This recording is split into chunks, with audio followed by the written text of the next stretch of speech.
Red Sox fans have longed to hear it. The Boston Red Sox are world champions. Can you believe it? It hasn't happened at Fenway Park for 95 years. Fires. Swing and a miss. Strike three. It's over. The Red Sox have won the world championship. Tune in to the newest show presented by Clovercrest Media. It's Obie's Backstop Podcast. Catch it twice a week, every Red Sox series finale on your favorite podcast platform. Hello, my name is Joe Aguirre. I'm the president of Clovercrest Media Group. And here at CMG, we have a wide variety of podcasts, including sports shows like Keys to the City, The Roll Call, Throwing Jabs, All Four Downs, and Jawing About the G-Men. And great true crime shows like Sticky Meat, Crimes and Consequences, Ivy League Murders, and Bird, the unsolved murder of David Eichmann. You can find all these podcasts and so much more by visiting clovercrestmedia.com.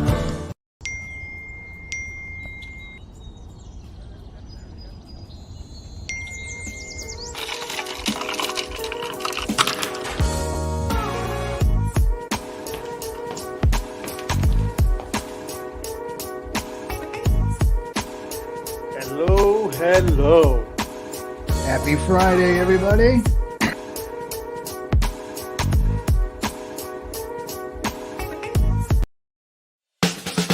Coming to you live from Clearwater, Florida. It's Speaking It Real. Here's your hosts, Frank Cuesta and Carlos Contreras.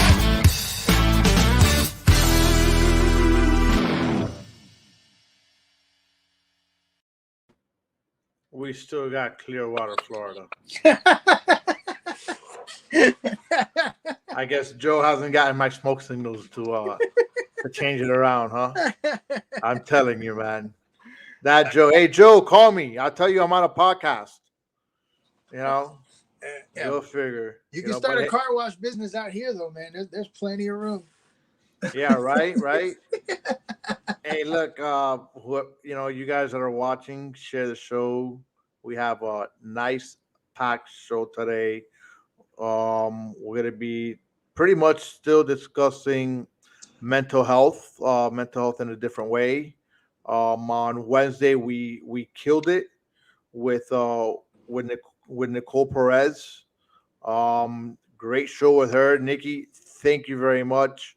I could not have done that show without you and the insights that you gave our audience, on how your journey has been with, your weight loss and your mental health. You know what? Thank you very much. It meant the world to have you on, and I'm sure we will have you back on, soon enough. But Carlos, we're only seeing your beard. Carlos is you gotta forgive Carlos today. He's having some trouble. What's up, Sketchy? Long time. Where have you been, man? Yeah. But you gotta forgive Carlos today. He's having technical difficulties. Yeah, man. Sorry about that. I got a new laptop, and for some reason, it is not having it with StreamYard. So I'm on my phone right now, but I'm here, and that's what matters. Hey, listen, we're gonna make it work one way or the other. It doesn't really matter. I mean, whether we do a Facebook message or whether we do smoke signals, we're gonna get it done. Morse code, baby. So it don't matter. But look, we're gonna jump right into this. Mental health, right? We're still on that topic. So now on Wednesday we spoke about Nicole and her weight loss and her mental health status as all that tied in together. So today, I found out some news last week, from Carlos, and I thought about making a show out of it, right? I found someone else to go ahead and talk to us. And it's about when you're not yourself, when you don't feel yourself, how do you deal with it, right? And what am I speaking with? Talking about being gay. When you don't understand, how life is or how life goes at any quiet point, right? And funny enough, last week Carlos, mentioned to us that his son came out to him, you know, and I was like, man, that would be a good show, right? Get a parent's reaction of how you feel that, of how your son came out. And then I was like, all right, well, wouldn't it be also better to find somebody that also came out and was like, so I put on a search, as I normally do. I go into Facebook, I start going to different groups. I joined an LB, an damn it, I can't even get the words out now. You know what? I tell my son an alphabet. I call it the alphabet. Yeah, the LB. That you stood. I was able to say it. I was able to say it backstage. LBG. TQ or QT. LGBTQ plus. There we go. There we go. All right. So I went into a couple sites, threw it on there. I got bashed by some guy telling me I was an asshole. You got bashed by a guy? Yeah. Calling you an a-hole. Why? Yeah. I don't know, man. Maybe I hurt his feelings. He's like, dude, you're not gay. You shouldn't be in this group. I'm like, yeah, you're right. But you know what? I'm trying to get a message across. How about you come listen to my show and you figure it out? Man. But you know what? I got no one from there. And you know what? Our good old friend Kimmy. Okay, Kim killed it. She got us, she got us in touch with our guest that's coming on. Her name is Erin Garcia, and she's gonna pretty much talk about her experience as a child. So Erin, so there you are. Thank you for coming on. Thank you for having me. Hi, Erin. Hello. And we're just here to give, people a voice, people an outlet, of kind of, hey, it's okay. It's not, nowadays it's spoken about. Not like I remember when I grew up and Carlos also, which it was known, but you didn't really talk about it. So even worse, like derogatory names in the gay community back when we were kids were just like playful insults between us. It wasn't a thing back then, and so there's a lot of transformation going on, and especially for us older folks, we have to remember that those names we used to use as kids are like totally unacceptable. And so, but going forward, this is just things you work on and you get used to, and you become a better person by not doing them. Now, I haven't used those names in like forever, but I do remember a time when it was commonplace. It was every day in the P field, we called somebody the F word or whatever. It was like, yeah. And it was like nothing. It was like nothing. It wasn't an issue back in '86.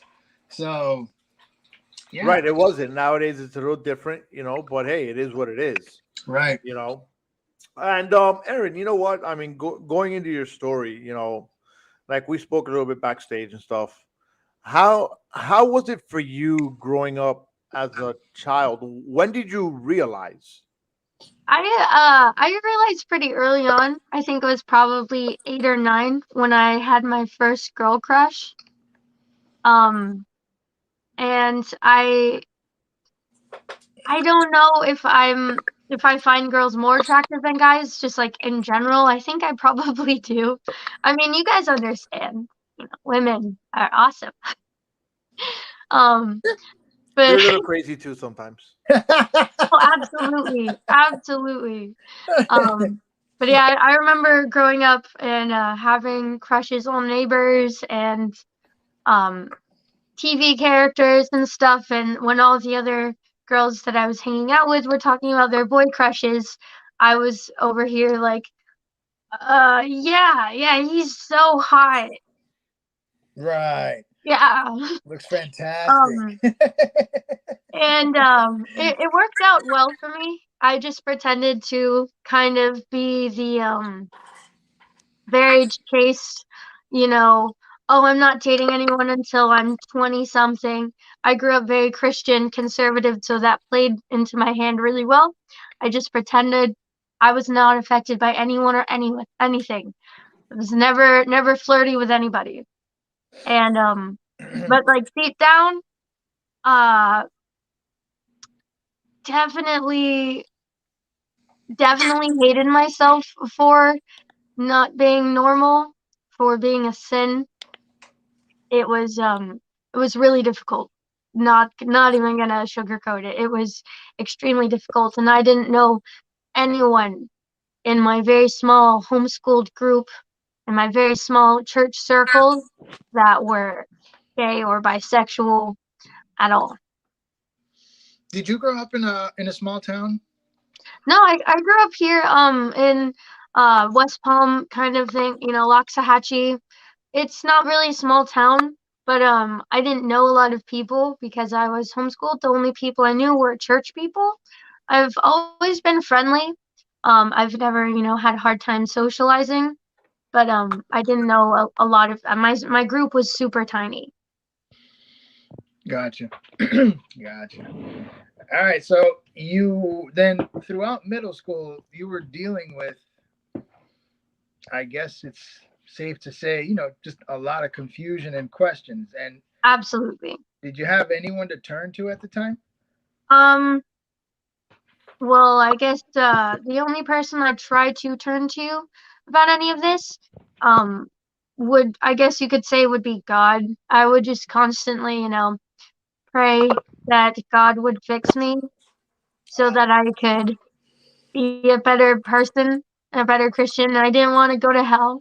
Um, but more than it never really was about hell for me. I just felt inadequate, and I felt like I was living a lie, and I felt like a two-faced for most of my life, and it even came to a point where when I was a teenager in high school, and I was a lot more involved in the church community, and I was, I would try to evangelize. I went really super into the Christian sphere, um, and I probably almost came off as homophobic because I was very strongly against, you know, anyone being gay or, Yeah, anything like that. that's a natural reaction. I think a lot of people, when they feel a certain way and they believe that it's not the right way to feel, at least by what they've been told,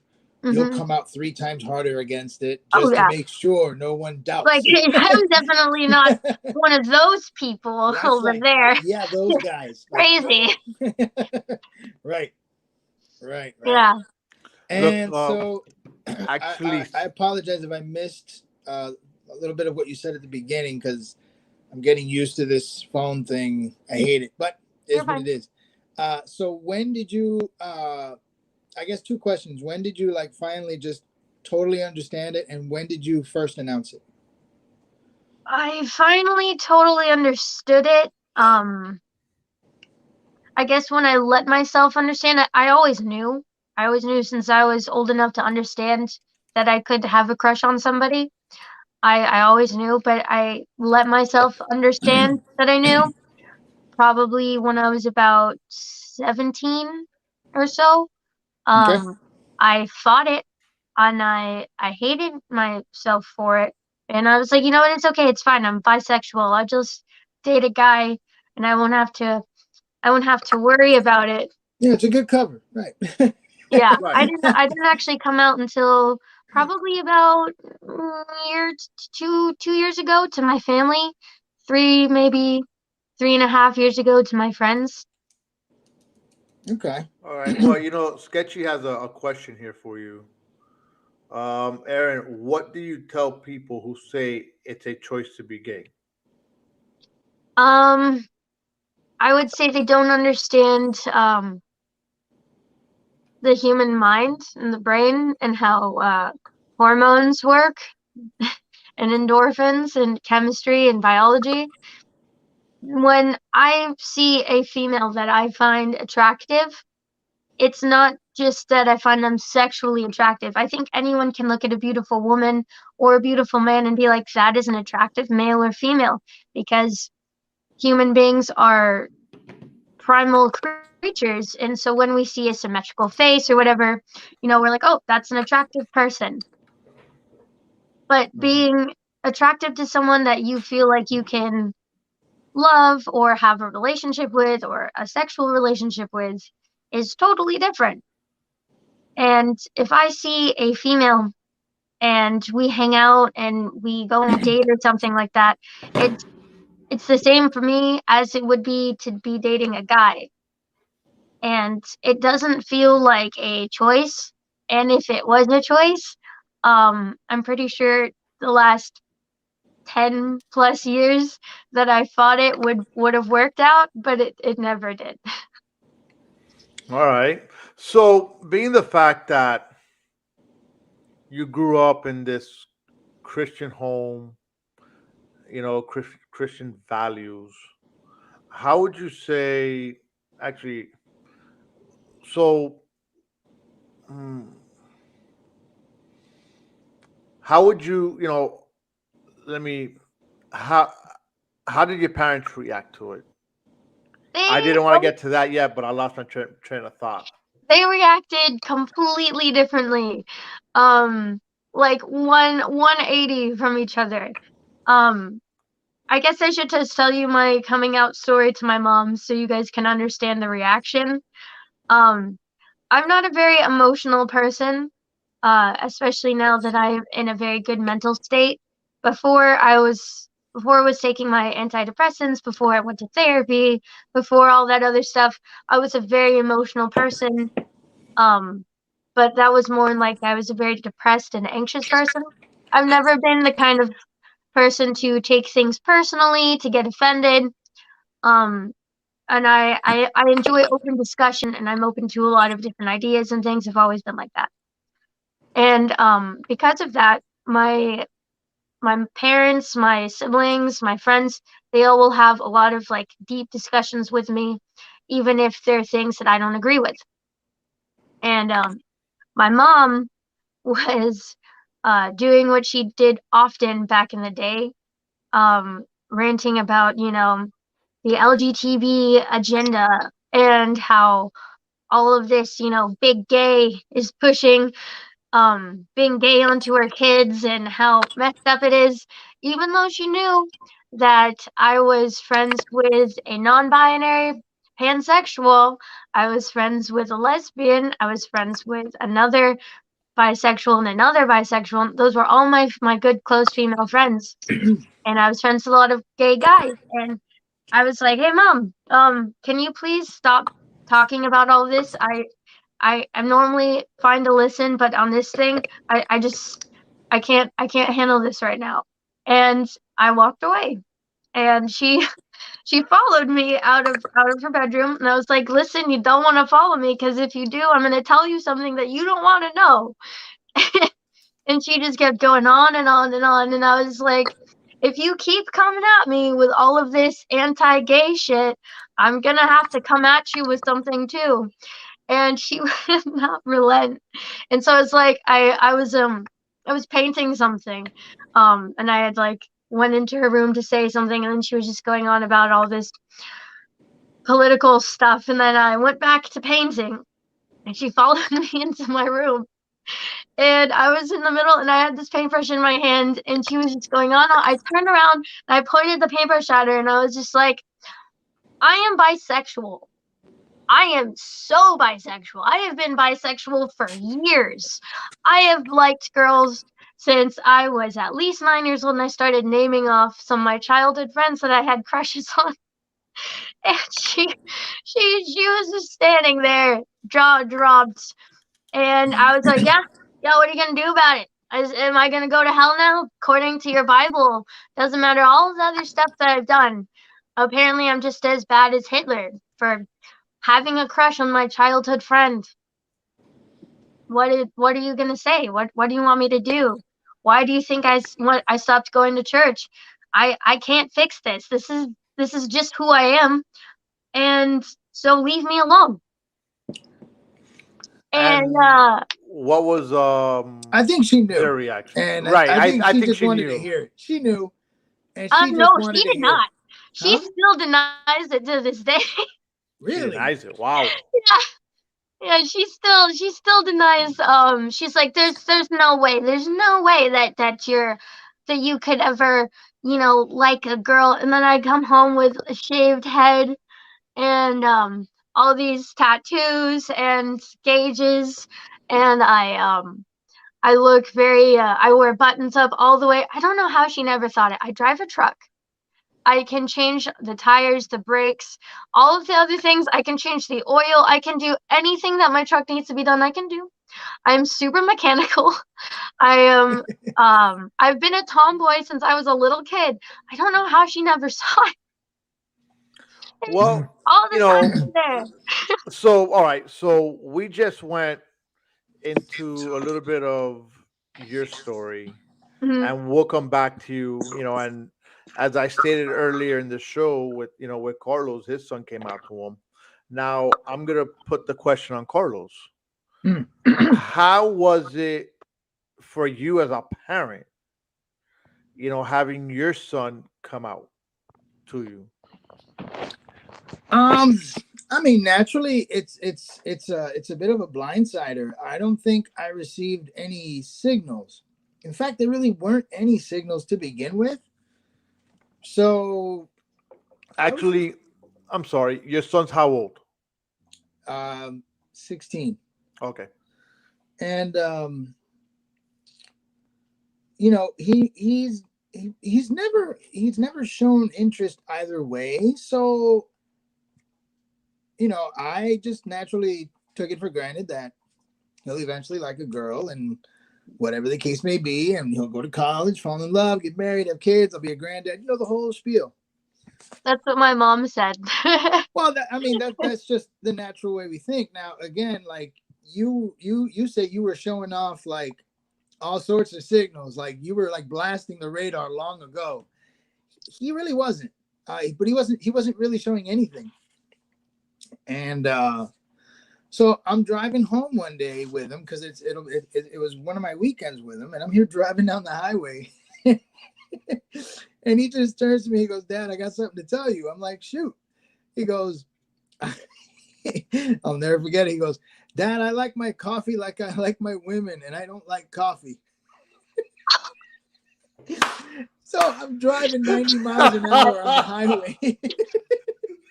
That's amazing. Ah, man, that's I'm awesome. driving down the highway, and naturally I had to freeze for a second to wrap that around. I'm like, and I said, "Oh, okay." Took a deep breath. I'm like, "When did you figure this out?" So he kind of got into it a little bit. I won't get into the details, but he just began to notice, and I said, "Cool." I said, "Look, just do me a favor, just be a little patient with me. For 16 years, I've had a certain train of thought regarding what your future was going to look like.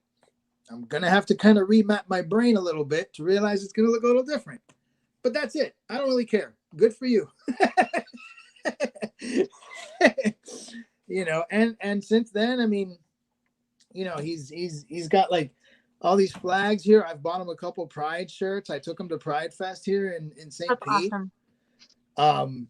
I got no issue. I'm actually, what I want from him, and I told him, I said, "Look, I want you, I want you to be comfortable in your own skin. I don't ever want you to be ashamed of squat. Just do me a favor and don't be one of these oversensitive pricks. Just don't." Don't. Learn to take a joke. Learn to take a jab. Feel free to jab back. Be a human being that has a sense of humor with some thick skin, just like I am, and we'll be fine. But I told him, just know that at least, nobody, his mom's good with it. We're all good with it. I just told him, just be yourself, be natural, and have fun with life. Don't sweat anything else. All right. But if you become this pretentious, whiny ass, I'm going to have issues with you. So that was it. That was my only thing. Like, outside of that, dude, I have your back no matter what. And there we are. We're good. That sounds so nice. It does. I kind of like the the two sides of the story, because what you have here is you have in Erin's case, religious, not religious, but religion driving is the driving force in her family, and her having her Thanks, battles, Liz. you know, and her having her battles to go ahead and deal with it and talk to her parents. Because I mean, like she said, she came out to her parents about maybe 2 years ago. So you were at you're 22 now. So you're in your 20s. You're a grown adult. So I think a lot of your mental aspect as a child, is really affected by not being able to come out because it's wrong or it's this, it's that. And the message that we're trying to get out today is that it's not wrong. You are who you are, and you can't let nobody and religion tell you, hey, no, you're not gay. No, look, you know what? If you're gay, you're gay. It doesn't matter. It doesn't matter what religion you are. Because whatever God you pray to, whatever God you kneel to, whatever it is, you know what? He's still gonna love you the same. Okay. I mean, that's my belief. I'm not really religious, but Mhm. I do believe that what, whatever your God is, okay, they're gonna love you whether you're straight, whether you're gay, whether you're bi, whether you. I mean, look, I what's the think most of story our goes? viewers know you're not religious, man. You've pretty much shown No, that. yeah, I'm not. But at the end of the day, is it doesn't matter what you are in life, as long as you're true to yourself. Absolutely. Okay, is what counts. Absolutely. And I think it's something that counts as at an early age. Because it's hard, especially nowadays. Nowadays, living as a teenager is rough. All right, for some teens, and if you got to deal with your sexuality on who you are, okay, at a young age, all the way, and I'm going to use Erin as an example, all the way to your 20s, you know what? Once you become 20 years old, your life just got a little bit more harder because now you just came out of the closet, okay, and guess what? You're battling people that did not know. You're battling people that want to go ahead and go against you and tell you, no, you know what? No, you're not. It's in your mind. It's this, it's that. And when in reality, it's not in your mind. Yeah, You well, know? you just filter them out. I mean, you're gonna have to. What are you gonna do? You can't please everybody, and it's not something you can just turn on and off like we just discussed. So Yeah. the only option you have is to start filtering out the haters. Like, oh, if you can't hang with it, sorry. It is what it is, and I'm sure it's easier said than done. But I'm saying that should be the mentality for anyone who has come out, and going forward, that's the stance, and it's not up to the person to decide how to be so others can hang and stay with them. No, you either accept or you go, and that's Yeah. that. Even parents. Yeah, I I mean, think part of my mom's problem, because we're actually really good now. We're very close. I'm the most I guess you could say black sheep of the family. it's okay. Um but I have a much better relationship with my dad and my mom than my other siblings.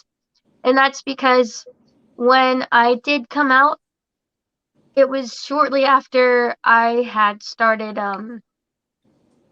accepting who I was. I had been dealing with a lot of depression for most of my life. And after I was like, you know what, I'm just gonna accept who I am and live my life however I want to and just follow my gut, follow my instincts. And if my gut is telling me to love this person, then I'm gonna love this person. Yeah. And I'm gonna be true to who I am. Because at the end of the day, I want to be able to die happy. That's all I want. We never know when we're gonna die. And being I was also dealing with a lot of health problems at the time. So I was like, death was just very much on my mind a lot. And I was like, man, in those last moments that you have that flashback of your life before you die, I want to be able to look back at my life and be like, that was good. that was pretty good.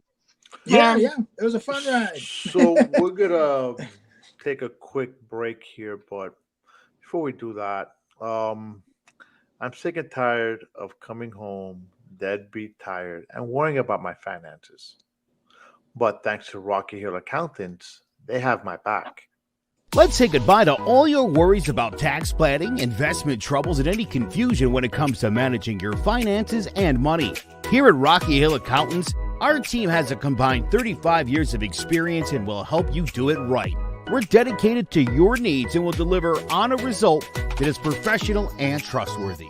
Our firm is large enough to offer a full range of professional services, but small enough to give you the individual attention that you deserve. Our business portfolio includes thousands of prepared tax returns for individuals, families, partnerships, businesses, and more. The team at Rocky Hill Accountants are also thoroughly trained in tax laws and procedures. We have the ability to represent taxpayers before the IRS when they arrive at collections, audits, and appeals. This allows us to offer our accuracy and audit guarantee to tax clients. Please visit our website at rockyhillaccountants.com or give us a call at 860-257-4238 to schedule an appointment.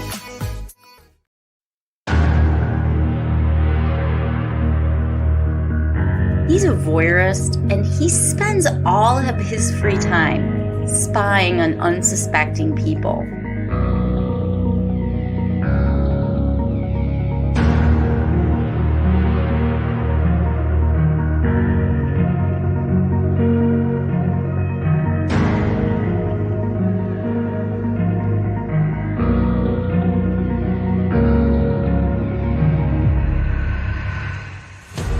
She was missing without a trace until 1978 when construction began for a new subdivision.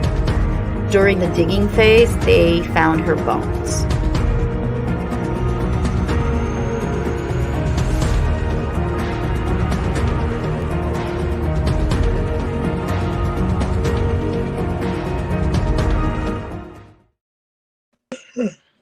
Look at that. Crimes and consequences. Dun, dun, That's dun. one of hey, listen, that's another show on the CNG podcast network.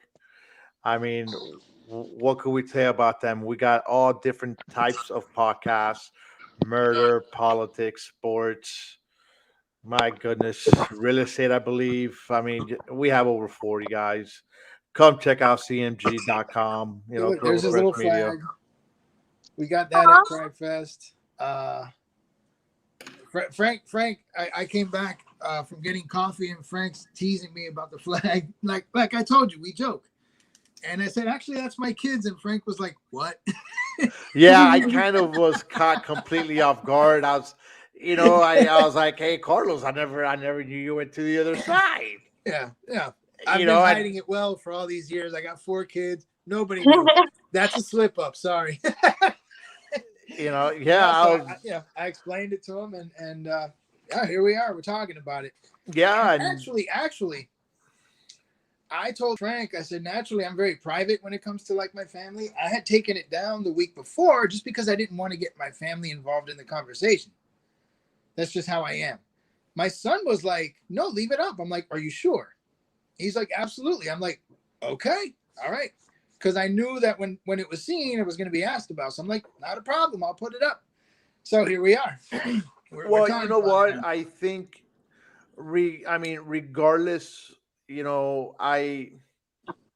things happen for reasons, and the fact that you stand behind your son 100%, is perfect. Sketchy, we're going to get to that question in a minute. I was actually going to ask for that. I know you asked that earlier. But Erin, Sketchy has a question. What would you tell children who are LGBTQ and are afraid to tell their parents? You forgot the plus. You're fired. Oh, don't worry. It is a lot of letters. I would told Frank to just call them the alphabet. It's the alphabet. Yeah, it's the alphabet. I would tell kids who are afraid to tell their parents, depending on their situation. I knew that I was never in danger. I was more so just in danger of being a disappointment, you know? That's my dad, when I told him that I was bi, it was probably like an hour later from when I told my mom, because I called him on the phone and I was just like crying. Totally different than how I told my mom. I was like an emotional wreck, and he was just like, it's fine. I don't care. You're good. Um, kind of similar to how you handled it. Um, and but I know people who, when they were found out, they didn't come out on their own because they knew what would happen if they did. But when they were found out that they were gay, the repercussions were not okay. They were not good. So if you think that you're in danger for being gay or a lesbian or bisexual or trans, if you think that your parents would hurt you in some way, emotionally, physically, mentally, I would not come out. I would wait until you're 18 and you can move out and live on your own. If you think that, if you can tell from the situation that they wouldn't, do anything to you, then I would be like, yeah, go out, just be you, accept who you are. But honestly, being a kid, you are pretty helpless. Your parents are not only your guardian, but they're kind of like in control of your life in a large way. So She's got a point there. no, that's a very good point, and I think in a normal situation, I would tell a child go for it, talk about it. But describing what she said, what Erin just said, Yeah, I you don't would know. probably You don't right. know I'll keep what it to life is like myself. when they close But the door. now, right. But now, let me ask you this: Did you at any point in your childhood did any of your friends know, or you never even spoke about it with your friends? Never spoke about it with my friends because I didn't trust them. I didn't trust them to keep my secret. And I was very good at keeping secrets. I had a lot of secrets. That's something you become good at when you have things to hide and you grow up Christian. You become very good at secrets. I didn't talk to anybody about it, and I was very, very alone. But one of the cool things about today, and one of the things I love about being on this podcast and being able to talk to a lot of other youth, is that there are people who will accept you, and people who will be like, yeah, man, that's fine. I don't care. That's awesome. Good for you. You're gay. Cool. Awesome. And that's honestly the best thing that I could hope for. Like, you as a dad, um, just awesome. Really awesome. Like, I I'm jealous. I won't even lie. I'm jealous because, like, if I could, my dad kind of handled it like that. But even then, if I mention, girls around my dad, he's like, Right. It's not like it's not like you could go up to your dad and say, "Hey, Dad, check out that chick."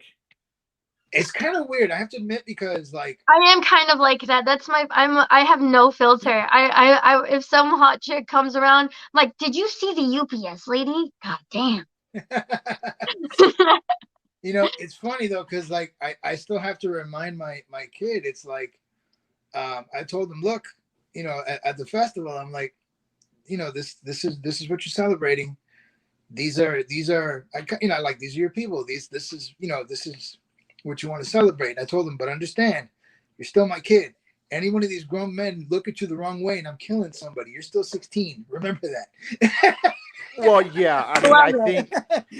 I mean, look. Living for this. At the end of the day, it's still, there's still a minor. Yeah, So you can't have, an older guy just because he's gay. Hey, son, how are you doing? But no, you still gotta keep him away. Right. So it's you protect them regardless. Yeah. But I mean, look, I think it's it's a catch-22 because if some older woman would probably hit on my son, I'd be like, oh, go for it, there you are, you again, sexist bastard. Again, but that's the thing. I think if my son is gay, I'll be like, and some dude will come hit on him, an older guy. I'll be like, no, you can't do that yet. So I think it's kind of, I'm not in those shoes. A predator is a predator, no matter what their gender is. If No, I someone's know. older, No, definitely. Well, yeah, there's so many stories now on female teachers going to town on kids. It's ridiculous. It's disgusting. It's bad, man. I didn't. Men were always the hunters. Men were always like the ones, and now all of a sudden you can't like turn a page without teacher, middle school teacher, this teacher. Like, Jesus, they're everywhere. But hey, listen, guys. To our audience, thank you. Share our show. Share with your friends. Share with your enemies. Share with your frenemies. share with whoever you want. You know what? Frenemies. Share it. I mean, we have a lot of comments out there today. I'll tell you. I mean, I feel bad. I can't see any of them. I'm really annoyed with the situation I'm in, but it's an important show. I didn't want to miss it, so. No, I didn't want you to miss it either. And I'm a soldier, so I'm here holding a cell phone. So whatever. Hey, you know what? By the way, how do I sound? You sound fine. You sound fine. Really? Okay. I mean, I missed my mic, but I guess we'll do it. Hey, look, it works. That's all that counts. I mean, it's Erin. Your story is amazing. I think that our younger audience might relate. They might not relate, but you know what? Whatever they classify themselves at, I think we gave them a really, really good topic, very good idea, of what to do, what not to do, how to handle the situation. So I mean, great, Carlos.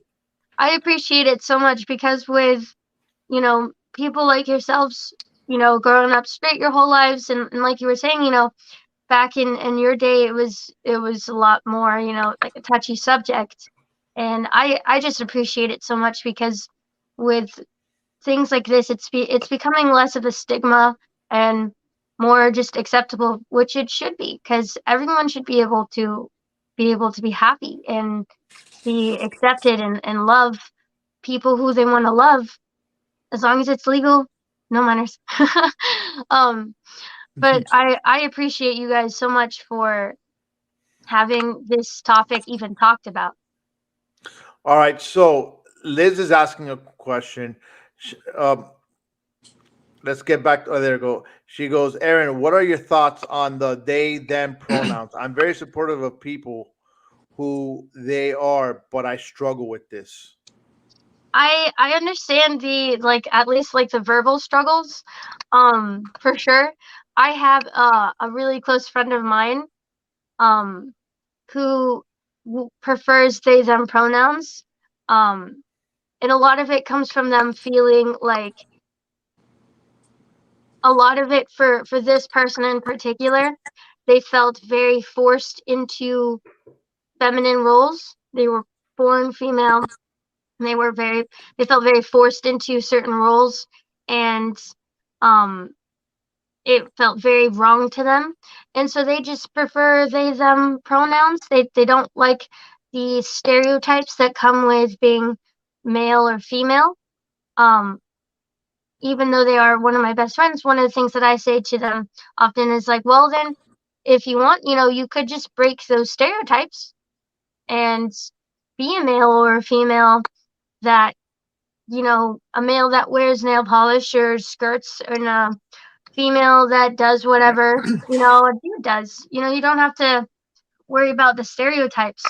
But for them, it makes them happier, it makes them feel more themselves, and it's what they like. And because I care about them, I'm going to do my best to always call them they, them, because, it doesn't hurt me in any way to say they, them. It's pretty easy, and it doesn't hurt me at all. So I don't see any harm in it. I don't know. I mean, me personally, to me, you're either a he or a she. Maybe that's just my stubbornness, my hard-headedness. I was gonna say, I think it's a generational thing. The older, probably us older folks, we're like, nah, you know what? We went to school. This is what we've said all our lives. Your ass, You're asking us to rewire one too many things, man. Just hang with us. We all have about 30 years left. Sit tight. You can live with us. Once we fade out, you can do whatever you want to the English language. But as long as we're here, we're yeah. To me, the they them thing just doesn't it doesn't resonate. It's he, she. You're not an it. But you're either a man or you're a female. If you're a female that you want to be a man, then you become a man. I could deal with that. So a little food for thought. I personally, I don't know how I feel about the whole they them thing. For me, it's one of those things where I'm like, sure, yeah, I'll do whatever. I'm very happy being a female. I know what I was born with. I'm cool with that. But for me, I would actually identify as pansexual if we have to put a label on it. Basically, I'm attracted to anyone of any gender. And the reason why I say that is because I have met individuals who still to this day, I have absolutely no idea what gender they are. No idea. They dress very androgynous, and I am very confused on what might be inside their pants. No idea. But the answer's there. But they're hot. But they're hot. And so for me, it's just like, you want me to call you they, them, and you'll give me attention? Sounds like a plan. I mean, yeah. And I think for the younger generation, if they're going to start exercising that, those vocabulary skills and whatnot, then kudos to you. That's how you'll grow, and that's how eventually society would change. But for those of us with gray, it's just not that simple. It's just hard. It's hard. We're very rooted on the basic he, she. And honestly, I think it's too much mental energy to start tripping over myself, worrying about the new pronouns. So but I understand it. I understand it. Everybody wants to feel. Yeah. At the same time, though, I do understand that people want to be acknowledged and respected in whatever form or manner they would like. But it's hard to have everybody just blanketly say, okay, it's just not going to work that way. But I think, with folks that are younger, like in your age group, Erin, that kind of concept has a much better chance of evolving, taking off, and becoming more of the norm. So yeah, and if it doesn't work, we're not boomers, but we're not apologizing either. I think TikTok definitely has a huge hand in this too. And back to the question before with like if to someone who's younger and do you feel comfortable coming out with your parents sort of thing, I honestly think that TikTok has a huge impact on my generation and the next generation under me. And there's a lot of people on there who are very accepting of being gay or anything like that. And that's great. It's huge. That's great. Yeah, see, that's another thing. I'm glad you kind of mentioned that. I mean, it's amazing how you have these new outlets where people can reach out to each other a lot more easily and share these things. So like back when Frank and I were growing up, you either had a telephone or you went outside, and it wasn't going to get across that way.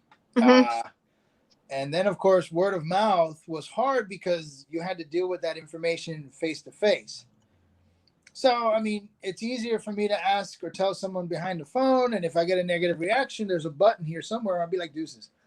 And you're gone. It's just not that way when we were kids. So those things are tools that will definitely help everybody in the alphabet community going forward when it comes to, hey, Frank, I'm telling you, that's how you handle it. I like it. And it's not a negative term, so it's not derogatory. They understand that they have a massive acronym. It's all good. I tell my son the alphabets. It's a great way to seek out support, and to shun the negativity. Like, just it's easy. It's all in buttons now. It's all right here. So that's great, and that's good for everybody going forward. Oh yeah, for sure. So Bethany Joy calls we call it the Alpha Mafia. We do, Yes. we do. Yeah. You know, That's I my mean, I'm friend. telling you. Oh, okay, good. Hey, you see, you share it, we get viewers, we get people that like our page. I've even seen numbers in the long list of it. It's gotten kind of long. I'm like, this is absurd. I'm just calling you guys the alphabets. I don't care anymore. I mean, look, I remember it is a little long. I honestly wish we could get to a point in society where we don't need the terms. The terms are relatively new in human history. That we didn't used to have terms for it. You just liked who you liked, and you just did whatever. And I'm hoping that one day we can get back to that where we don't need to like, oh, this person has to come out as gay, where someone can just bring home a guy can just bring home their boyfriend and their parents are like, okay, cool. And the same way that they would about a guy bringing home a girl. I think, as we have issues with that too, though. Don't get me wrong. But I think as we grow, and it's more geared towards the generations. It's a generational thing, right? Okay, and I think that as the alphabet community grows, Alphabet Mafia grows, and okay, and they're obviously more accepted. Okay, and the older generation is gone. 30 years. Then things would be about better. 30 years. Carlos kind of has it. No, I think I'd say 30, about maybe 20 years, to 30. Man. That's about it. That's a good average. It will get to that one day because your generation is pretty much the start of it. The millennials. Okay? I'm a Gen Z, actually. Yeah, you're a Gen Z. But the millennial, I can't even fucking say it. The whatever, and the Gen Z younger alphabets. Right. So you guys are the ones that are making the push. Mm-hmm. So the fact that you guys are making the push going forward, our generation could be gone. So the ones that made the push and everything was accepted by your generation and the future generations, that's when you're going to see the difference. Yeah. But I mean, you there is some differences already where it's more acceptable, it's more accepted, it's more viewed as, okay, you know what, it's all right to be gay. Mm-hmm. People right now are starting to get and this is my own personal opinion. So I think the biggest thing here is people getting used to the whole transgender stuff. Okay. Yeah, probably. So that to me is what the difference is right now. It's the transgender. People getting used to it, and again, it's saying they or them or the, so it's one of those things where it's a generational thing. So as the generations grow and you push it, guess what? It gets easier. Yeah. So hopefully, more kids or people, when they feel the need that they want to talk about it, they are more comfortable. I'm glad it went, it went so smoothly between me and my son. I would hope more parents that encounter that have that experience, because that's not something you can really help. So just accept it, work with them, support them, and love them the same. It doesn't matter. Yeah. So we're gonna start wrapping it up here. Erin, thank you for coming on the show. Thank you for having me. You have my contact information. Whenever you want to come on the show and you have a topic that is on your chest and you wanted to come out, by all means, get a hold of me. You know what? We'll give you the mic. We'll give you a free for all. So feel free. Again, thank you very much. Your story is inspiring. To our younger audience, that I know, I don't know if they're listening now, but I know that they were listening, and you know what? I think it's inspiring. To hear your story. Thank you. I'm gonna go ahead and just come up with our final words. Carlos, Any final words for you today, sir? I have a question, Frank. It was a great show, good topic. I hope I've been able to help any parent that is going through this, or I don't want to say going through this because it sounds like I'm suffering, but experiencing this, and just I hope I've helped out in some way. But I gotta ask, for such a topic of like that we had today, what's with that mask behind your head, bro? Oh, I'm sorry. Actually, that mask right there, he's my partner on Wednesdays. Oh, He just happened to stay there, and I forgot to take him off. But he's my Wednesday co-host. It's been a trip doing this show, looking at that. I'm like wondering, what is this about? Yeah. And our comment sections are popping off. I wish I could see them. So I hope everybody enjoyed the show. I'm sorry, Zach. What happened? No, I took controls again, so my sister's comment wasn't coming on. I was going back and forth with Zach. We're fighting to post my sister's comment. Oh. But hey, look, you know what, guys? I think we got the message out. The message is this. If you feel that you're on the fence with your sexuality, okay, of who you are, and you're confused, and you know who you are, you know what you are, you know what you like, you know, the situation's always safe, you always have an out. And what I mean by that is that you could always speak to anybody. Okay, you always, you got to be true to yourself. And you know what? Your parents, if you're in that good situation, you come out to your parents. And you know what? Your parents could be like Carlos. Okay, or even like Erin's parents.